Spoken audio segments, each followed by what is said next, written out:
Hello.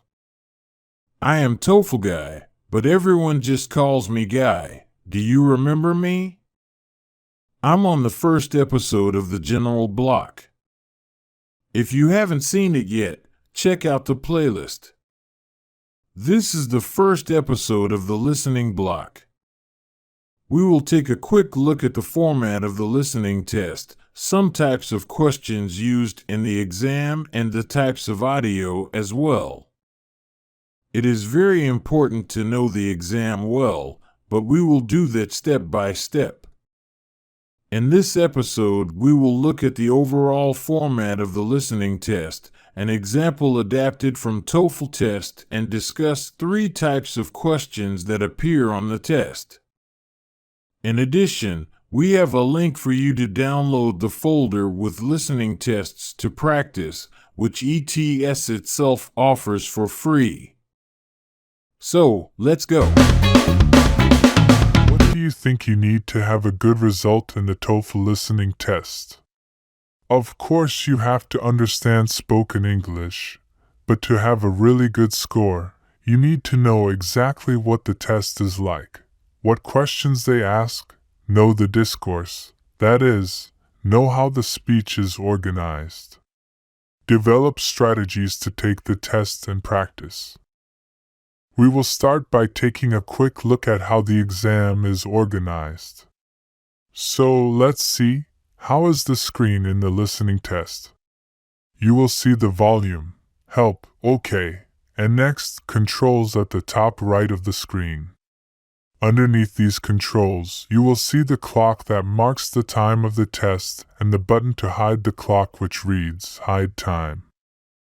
You can adjust the volume on the first button and see the Help section on the second. But if you click on Help during the test, the clock keeps counting. Those who get nervous looking at the count can click on Hide Time, so they don't have to look at the clock. You have to click OK after answering each question to move to the next one. The first screen has basic information, like listen to the recording just once and answer the questions, blah blah blah. When you click Next, the test starts. An image of the people you are going to hear appears. The recording starts playing and the clock starts counting the test time. When the recording ends, the first question appears. You choose your answer and click OK to move to the next question. It is good to practice with simulations to get used to it, and not get too nervous when you take the exam. And how are the recordings? There are conversations and lectures. Conversations can be between 2 students, usually a male student and a female student. Teachers and students. Usually male teachers talk to female students, and female teachers talk to male students. Or university staff and students, usually following the same pattern. A man and a woman.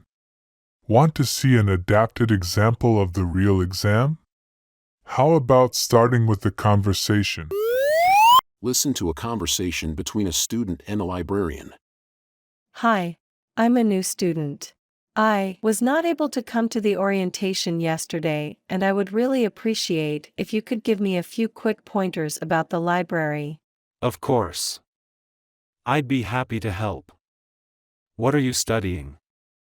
Latin American literature. Okay. There we have the section for language, literature, and the arts, and upstairs is the history section. I noticed that students who study your subject usually like to research there. That's right. I transferred from another university, and I have already done 2 years, so I have a bit of experience. I do find myself in the history section a lot. So, how long can I keep the books? Our loans go for a month, but they are renewable. Oh, you might also like to know that we have an interlibrary loan service, if you need to borrow a book that we don't have in the library.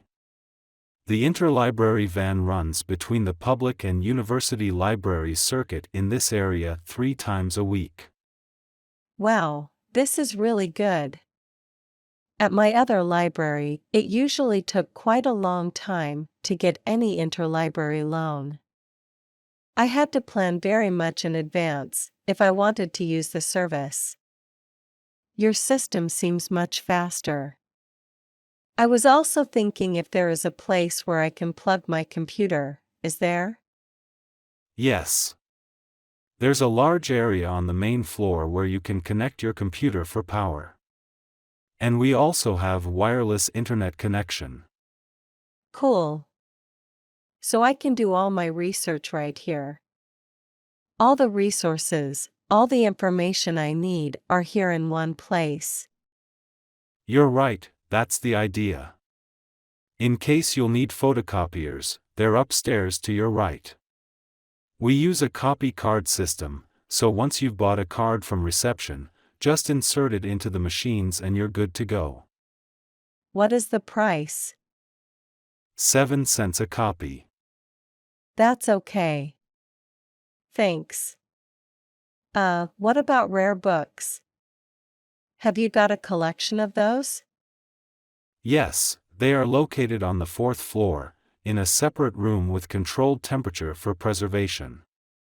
You require special permission to access this area, and have to wear gloves while handling these books, to prevent damaging the paper.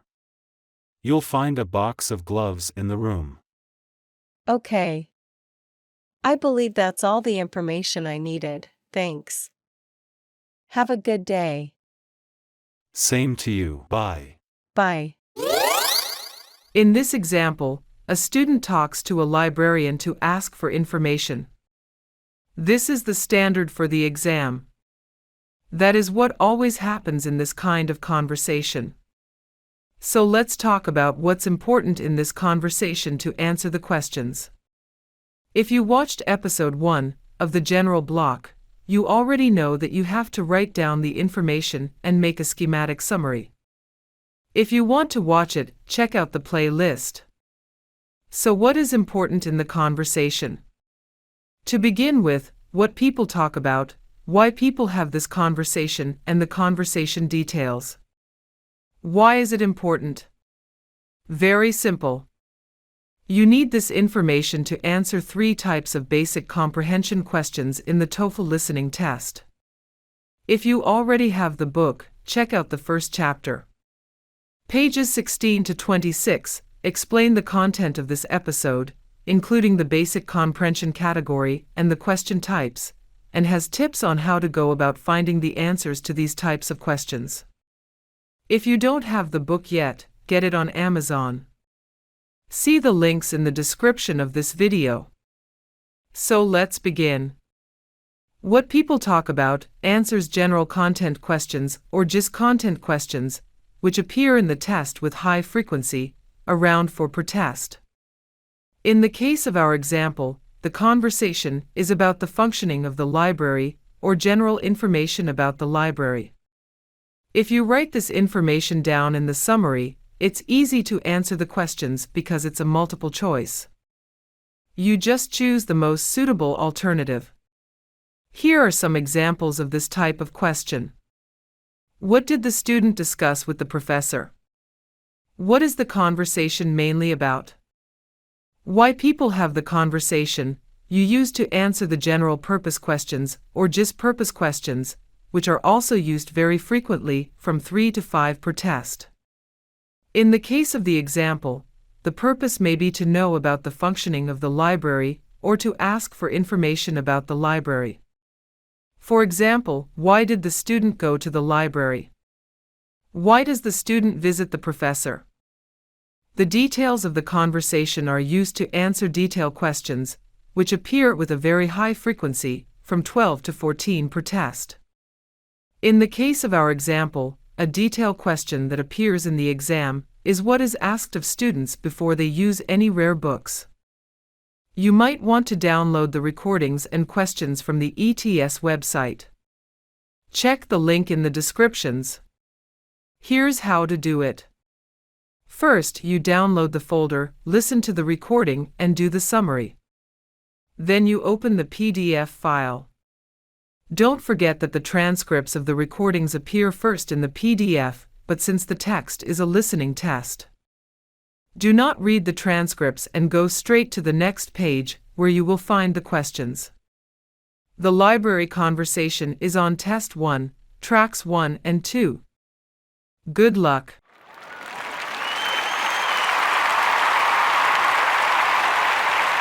This was the first episode of the listening block. We looked at 3 types of questions that are used in the TOEFL listening test: gist content or general content, gist purpose or general purpose, and details. We saw that most of the questions ask for details, generally between 12 and 14 per test. On pages 34 to 41 of the book, you will find a complete analysis of the conversation, the questions and answers, with comments and transcriptions. In the next episode of the listening block, we will see these and we'll discuss 3 more types of questions used in this test. So see you then. Don't forget to subscribe to the channel and watch this space.